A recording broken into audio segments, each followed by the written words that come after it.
Hey guys, welcome back to my channel. This is Keeping Up with MJ. I'm MJ and this is... Ren. Hey.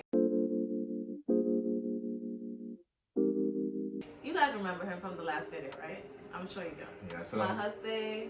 Yeah, I said I wasn't going to be here again probably for a long time, but your boy's back, and for good reason, and for an interesting reason too. Exactly. I mean, you guys knew that wasn't going to last. But anyway, let's get right into our video today. So we decided that we wanted to share our labor and delivery story with you guys because it was so important and it was such a great experience for us, and we just wanted to get you guys more information on some things that are not really spoken about. So we're gonna jump right in. Yeah, so we're going to talk about, the ins and outs of like preparation to birthing a child, especially during the pandemic, and then we'll go straight into the actual day itself. So, which was like a movie. Literally a movie. It was literally like a movie. But in this video, we're going to be covering a few things that I think will be beneficial for like upcoming moms and dads and stuff like that. All right, so don't mind my little book here. I just have everything jotted down. Just wanted to be a little organized, so you just won't be babbling about stuff for a long period of time. All right, so you want to start or I start? You can start. Okay, so I'm just gonna tell you guys quickly again how we discovered that we were pregnant. So it's pretty typical. I realized that I didn't get my period, and I told Husbae over here, like, was it the next month? The next month I discovered that I didn't get my period, right? And I came to you and I was like, yo, it hasn't happened yet. Like, yo, what's going on? And like, she's always had like an irregular, like, kind of like span, like woman time, like, so. Like, we kind of just figured that it was just late, so I was just like, yo, we'll be good, we'll pray on it. That's exactly what I said. Like, I was over here freaking out in my head, like, yo, why is my period not here? Like, it's usually late, but I was just like, this time it felt a little different. Like, yo, why is it so long? Like, it's over a month. Like, what's going on? By this point, your boy I was kind of sweating. I ain't gonna lie to you. It was just like, oh, it's about to really happen. It's like, it's really going down. The following week, I told him, I was like, okay, you need to buy a pregnancy test because I don't know what's going on. I don't know what's going on. Just buy the test and like we'll go from there, right? So yeah, at this point, it kind of almost felt like the prayer was answered, and God was kind of letting us know, like, yo, fam, just prepare for another seedling to be around. No, because the first test I took, it was negative. It was nothing except we weren't pregnant. So I went and I got 3 tests. Yeah. So the first test, it was negative. She just kind of did it just like what the instructions said, and that's it. So that happened, and I think we waited like a couple days after. And then I took the second test, and it said the same thing. So what was interesting was that like I started seeing differences and changes in her. Like, this is like really just calm, mellow, like. And I was sleeping a lot. Sleeping so much. I was like, yo. Like, it was crazy. Like, I was sleeping in the day. I don't ever sleep in the daytime. I was sleeping for long periods of time. Like, we could be having a conversation and I'm just doze off and fall asleep. Yeah. It was like, it was weird. Funny story, we had she recently just got a bike. I recently just built one of my bikes. Oh. And we were going on a ride to like, just to do it. It was like summertime, finally got summertime weather in New York, and he was like, yo, let's just go out and like ride our bikes. We got like halfway to our destination, and she when we were going up that hill. It was going up that hill, and the sun was beaming down like that day. We was riding up that hill. He was zooming like up that hill like nothing. And I was struggling to get out. No, actually, I wanted to go fast like you, so I was trying to go fast. And like midway up the hill, I just had to pull over because I felt like I was about to pass out. Like I pulled over and I was just like, yo, what is going on? Like my head was spinning. He was on the other block. I saw him turn around, come to me, and was like, yo, are you okay? And I'm just like. She started breathing crazy. He had to go in. Luckily, we were at that grocery store that was right there. It's not even a grocery store. It was like a Dollar. It was like a Dollar General or something like that. It's like a Dollar Tree, yeah. And we went in there and got her some water real quick. And it was just a weird situation because we were like halfway to our destination. So it was like, do we go back home or do we go to our destination? And we actually ended up going, yeah. And we walked. We had to walk away because we had the bikes. Yeah. So we walked it up a little bit, and then I think we rode the rest of the way. Like I think I was good after for a while. Sure. I'm not sure. I honestly can't remember everything. But that was basically what happened. Essentially. And then I think the following week we took the last test, right? We took the last test. I did it differently. I didn't pee on the stick. I peed in a cup, and then I put the stick inside and left it for like a few minutes. Yeah. And I remember that day. It was crazy. Like I did it in the bathroom. He was in the room laying down. I put the stick in after I checked it. I'm like, oh my gosh! Like so it was 2 lines that said pregnant. So it was kind of faded the first time when she did it, and so I think she did it again. We did 4. We did 4 tests because the last 2, the third one was a little faded, and then the 4th one was actually like the full thing. Yeah. So all right, once we did that, it was funny. So she comes into the room and she goes, "Babe, I'm pregnant." It was like that. It was like quiet for like a good couple of seconds, and then I was like, "Dude, I'm like happy. Like I'm happy. Like." My first initial thoughts was I was mad happy and I hugged her. I was just like in shock and I was like, oh my god, what the hell? Like, but yeah. It's crazy because I think immediately she said after that, like, man, we just did that video and we told people like, yo, that baby stuff is not gonna be on our side. We're gonna travel and do all this. We're gonna link that old video we're talking about right here so that you can see what we're talking about. We get this question basically every single week, guys. Okay? The question is, when are you having a baby?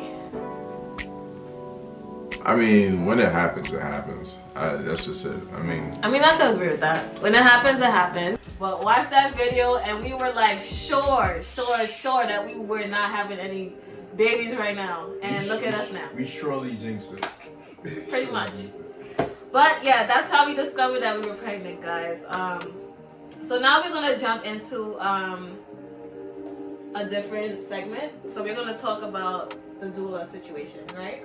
Yeah. So by this point, we kind of knew that we were pregnant, and to be honest with you, we like, we just didn't have like a lot of information. So, you know, our aunt Karen, she just told us like, yo, you should get a doula. She's like, make sure you get a doula. That's what you need. And at that time we weren't really. It's just like we were like we heard it, we got the information. We was just like, you don't really know the importance of it for real. But nigga, that thing, I'm telling you right now, go get yourself a doula if you're pregnant right now. But we'll get more into that. But essentially, we just kind of neglected that thought for a moment and kind of just going through our pregnancy, just going through it. So we decided to go to Brooklyn Hospital, I think, first. Yeah, we were at Brooklyn Hospital. Yeah. Everything for us, like, during our pregnancy was just smooth. Like, that's why, another reason why we weren't really, like, thinking about we need a doula, we need this, we need that. Because everything was just going real smooth for us. So we thought everything was just, like, a standard, you know, the standard process. You go to the doctor, you get your checkup, and then you keep following along with your appointments, and then you go to the hospital, you deliver your baby. Like that's how we thought it was. JC was extremely like low risk, like surprisingly very low risk. Like she only threw up literally twice in the whole pregnancy, and it was the first time when she found out she was pregnant. I think like within that week she threw up once. Yeah. And then literally when she was in labor, she threw up a second time. That was the only time she threw up. Literally the only time. It's crazy, and you guys saw it. She was just a blossom flower throughout the whole pregnancy. Yes, sir. But as we went through, like things were just kind of regular. She was able to kind of do some normal stuff, and with the baby like in body, so it was like we kind of thought we was doing all the right thing. So we didn't like have a pressure to like find the information that we needed. So on our side, that's probably what's different from most other persons in pregnancies, that things were kind of too smooth where we didn't even like. And the months were going by. The months was rolling by, like literally flying by. Yeah. So like it was coming up towards the end of our pregnancy where we got all this information. We gathered all this information and we decided that we wanted to go a different route. Yeah, so I can chime in. Yeah, go ahead. Just on this route, so like we're talking to multiple people who either recently got pregnant or was currently pregnant. She has cousins and family who previously was pregnant. They were giving insight on like what we should do, where we should go, and what have you. And then we had a friend, one of my dear friends, Leroy, and his wife. Shout out to Leroy and Brittany. Yeah, shout out to them. They were amazing. Like, they were currently pregnant, and like during the pandemic, a lot of information that you get out there is not really. It really doesn't really help as much with like how things currently are in the world. So, you know, getting like they were going through it like they were like 3 months ahead of us. Yeah, 3 months ahead of us. Mm-hmm. So we kind of just whatever they figured out, they just threw us alleys every single time, and which was amazing. Amazing. So like that made also a lot of the stuff that we was going through a little bit more smooth. Yeah. So they actually not introduced, because I kind of been thinking about like the whole home birthing thing. Yeah. I always thought it was interesting. Yeah, that's been on his mind, like the home birthing thing. But never anything that I like pressured her into. Yeah, I kind of like figured it out on my own. Like I saw my own videos, and then I kind of wrapped my mind around it. Like it would be a safer place because you're in your home, and with the help of a midwife and the help of a doula, you'll be able to get through it a little easier. Yeah. So, long story short, because of the where we were in the pregnancy, we were late in the game. We was late in the game. It's just not something that was feasible for us. Was it 7 months? We were like at 7 months. Yeah, we was about 32 weeks. 32 weeks, I think. I think we were. I'm not sure if that's 7 months away. So I'm just. Yeah, I just went with the weeks because I remember like we was in the 30s, and that's when it's like the cutoff for most midwives to kind of work with people at home. The early 30s.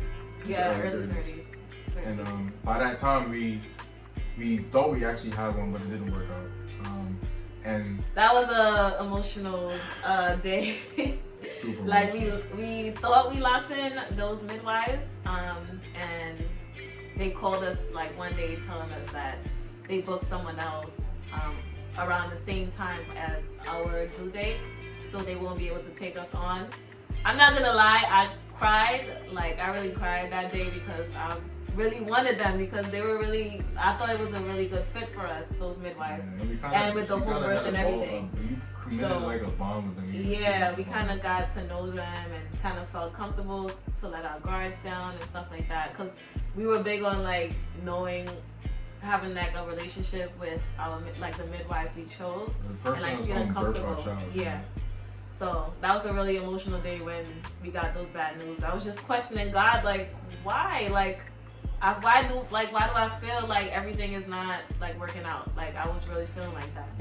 And coming to think about it now, like God really just worked everything out. Like it's exactly how it was supposed to go. So that was a part of the story. Like that was part of the process. So to like even like give a little bit more insight on that, like remember we had a smooth pregnancy all through. So like, you know, we getting all these gems from friends and family, and we're implementing them at this point, but it's getting late in the game. So you really got to lock some of these things in and have like efficient plans, like have a birth plan, like what do you want to be done during the actual birth of the child. And like we were coming up a couple weeks where the baby's gonna be here in like 7-8 weeks, and we did not know by having some of these things like locked in. Not to cut you off, but especially being Black, like having a birth plan is like number one.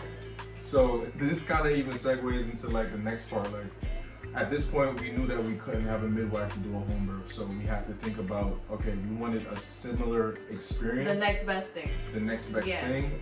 So we had to look at hospitals that gave like a similar experience that was open to like listening to your birth plan and listening to you as a person who's pregnant. And we looked at multiple places. We won't name actual hospitals, but recently in like New York, there was like a woman who passed away giving birth to her child, and her child passed away as well. I'm pretty sure a lot of people know that hospital. We're not going to name it, but a lot of people know that hospital. And you can look it up on the internet, you'll see. That was terrifying. That was terrifying for me too, because I was just like, I remember I was telling my sister one time, like, make sure that I don't die. Make sure that I don't die when I'm giving birth or whatever, because I was just like so traumatized by like the woman, the black woman who died. Because it's crazy. It's just, you know, that as a whole nother conversation. I think we gotta have more conversations about health and black people within health and just feeling safe. And feeling safe when you go to these offices and just these doctors or whoever that's actually delivering the child not doing their due diligence to for the baby and also for the mother that's in labor. So it's really important for us as black people, colored people, just to be informed on just like just the ins and outs of all those different things. Real quick tidbit. One of the reasons why like having a home birth actually did not work was we were so late in the game. So if you want more information, you can obviously reach out to either one of us and we can give you this information. But essentially, when you're later inside your pregnancy, somewhere around 30-35 weeks, it makes it very third trimester. Basically, your third trimester. It makes it very difficult for insurance companies to pay for out-of-network doctors or midwives. So for us, that couldn't work because we were so late in our pregnancy, and it just would not be feasible or like it wouldn't be cost effective. It wouldn't make sense at all for us to do an at-home birth. It would cost way too much, and we just weren't. We also still had to like educate ourselves on like what that would look like. And the amount of time we had, it just would not have worked at all, and it just worked best for us just to kind of find another hospital. So, quick tip: find your midwives and lock them down at the beginning of your pregnancy. If you're considering home birth, lock it in very early. Because your insurance will cover a large sum of the cost. And aside from money, it just be easier preparation for you to get to know the person who's going to deliver your child. You'll be comfortable, and that's actually going to help. People don't even know this. When you feel comfortable about the pre-work in your pregnancy, it makes it should make your pregnancy a little bit flow, a little bit easier. So your labor and delivery. So the doulas. We had to circle back to this information that we got from like so many different family members, and we noticed that we needed help. When you need help, seek for help and get help. Well, especially from professionals. Well, during this pandemic, being that you're allowed only one person in the room, like versus before when you're able to have your family in there, like siblings, mother, grandmother, whoever. Yeah. But during the pandemic, you're only allowed one person in the room, so. And having a doula comes in handy, and it, you know, having somebody who's there as an advocate for you, like for your birth plan, just for your safe delivery, everything like that. Just having that person there as extra support is something that you need, and that's when you're comfortable knowing that somebody's there, like for you, like you know that you're gonna get through it. Like that's the best feeling to have.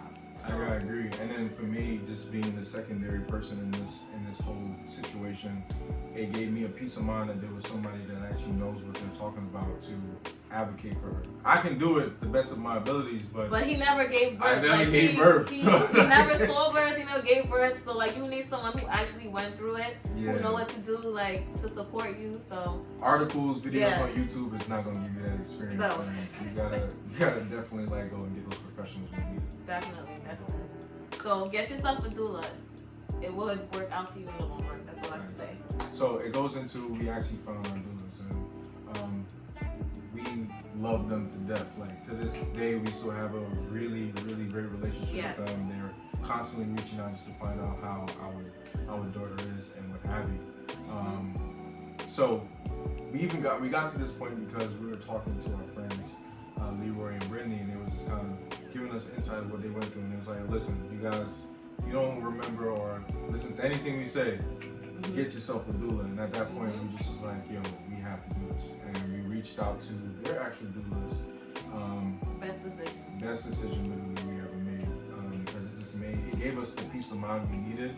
And it we just had helped. The classes with them, the preparation classes, which gave coping techniques during labor and delivery, like how to breathe. That was so important, Like different positions that you should be in to help you with contractions. What else? Massages. Newborn care. That was one of the classes, newborn care. like postpartum care, lactation consultant. yes, Yeah. and a few more. If I remember the rest, I'm just gonna like put it on the screen. Yeah. So you get a lot of classes that come with it, and they were all very helpful because those same coping techniques and breathing techniques, I was doing it during those contractions. Mm-hmm. So. Right, and we'll talk about that more too when we get into the actual labor and delivery itself and how beneficial that was to have that information on board. But just to go back on like lactation consultant, that's not the only information they gave. Like if you're a person who is considering to do not just breastfed but also deciding to do the formula feed for your child, they give you both sides to the party so you can make an informed decision for your child and kind of go from there. And you know, it was just so great because it was really hands-on. It felt hands-on. It was all virtual. Yeah, it was virtual, but it felt hands-on. Yeah. Because also not every woman can produce breast milk. So it's a real thing. That's why it's really important to also have that information for the formula. So, you know, don't feel bad if you can't, like, whatever is best for your kid, like, you have to do it. And yeah. Our doulas, they were really clutch, literally in the fourth quarter. But it was so clutch in the third trimester because they helped us like walk through like our thoughts on like what we wanted our birth experience to be and what gave us realistic choices on where we could go to deliver our child, seeing that home birthing was out of the picture. Yeah. So like that's the next best thing on those. Yeah.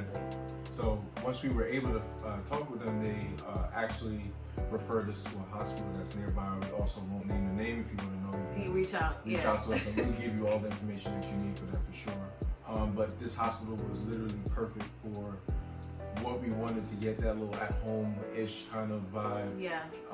And be able to like have the positions that you want, and for them to actually really consider your birth plan and respect your birth plan, and not really pressure you in those moments. Because I don't think this is also talked about that you get pressured a lot. A lot. And that's one of the reasons why we made that switch. Even though it was last minute or like late in our pregnancy, we had to make that switch. It doesn't matter how far you are. Like if you don't feel comfortable at the hospital that you are, like I recommend that you make the switch. 100% recommend that you make that switch. Listen to yourself. Like you have the intuition, and your body as a pregnant person is going to show you or tell you more so what you need to do. And she was really good when it came to like thinking about, you know, I don't feel comfortable. And you, as the male in this situation, you need to listen to her and make sure that you kind of walk through with that. And that's what we decided to do, and it was literally the best decision we ever did. So. Literally the best. Yeah, so if you want to know the hospital that we chose, you can reach out and we will give you that information. Most definitely. Funny, because by the time we locked in this last hospital, it was literally probably 2 weeks until our daughter was going to be here. I know that sounds crazy, but it really was 2 weeks. It was about 2 weeks until she was going to be here. So we got in there, but we felt so secure, believe it or not. It didn't feel like we made a rush decision. It felt like, I remember we first got there and we like forgot like one item of information that we needed to do our appointment that day. She burst in tears downstairs. I was so emotional. She only got emotional about the realistic stuff, the stuff that was serious. It wasn't like, yo, I couldn't clean the dishes today, or like the house is so dirty. She didn't cry about those things. Like she was such a chill person throughout this whole pregnancy. And like I'll even talk about like just what I noticed like from my perspective when we talk about the actual labor and delivery. Yeah. But that day was crazy. Like I really felt like, what is going on? Like again, I had that feeling like, why is this happening to me? Like why is this happening? What did I do to deserve this? I was being so dramatic, but like this is how you feel in the moment. Like all the hormones and the emotions and everything. Like. And even from there, I think one of the major things that's important to us is praying and like literally believing that like whatever we pray about is going to come into fruition. So we have prayed about like actually every single thing that was going on. But sidebar, even after like that situation, like forgetting the What did we forget? It's like your ID. Forgot the ID. Like when we went back up, the lady just scheduled another appointment for the next day. And that actually just speaks to the hospital. Even after she said it was like completely booked up. Yeah. She like somehow she figured it out for us. Yeah. So it just shows so it still kind of worked out. Yeah, it shows that God works in multiple ways and in mysterious ways to make things kind of work in your favor. So we're thankful to God for that for sure. Because I tell you, if this was a person who, you know, maybe for a person who doesn't believe the things we believe, probably would have been very stressed out in this moment. Yeah. But just to have that security in Jesus Christ, it just made things so much better and like flow a lot easier for us. So Definitely. You know, after looking through our new hospital and finalizing on it, we were able to see all of the different areas, which is really hard on these times. During the pandemic, they don't allow you to go and like look into the. When they gave us a tour of the floor, we were able to do a tour. That gives you like a, what's the word I'm looking for? Peace of mind. Yeah, like a really good peace of mind when you get to see exactly where you're gonna be, like you know what to expect. So I appreciate having that tour that day because on the actual day of the birth, like I knew what to expect. I knew what the room was gonna look like. So everything was just good for me. Yeah. So yeah. It was extremely just it was just a blessing just to kind of just be able to go into a place and just feel like at home. Like you don't feel that in the hospital. So we wanted to have a midwife instead of a doctor, just so that we can have a natural birth. That was something that was important to JC, and you know, doing so we were able to meet all the midwives, every single one that was there, and they were able to kind of talk us through all of the things. All the questions we had, they answered every single question. Every single question. So another thing that gave us peace of mind. Yeah. So that's really most of it. I think if you're not interested right now to see what's going on and what happened on the birth, I'm telling you, it is a phenomenal story, and I'm not gassing it at all. It was literally like a movie. Like you see those movies where everything you see in the movie about like birth situations, it actually kind of sort of happened with us, and like we want to share that with you. So if you want to see that, check out part 2 of this. Definitely tune in, subscribe, put the notification bell on so you get notified when we drop that video coming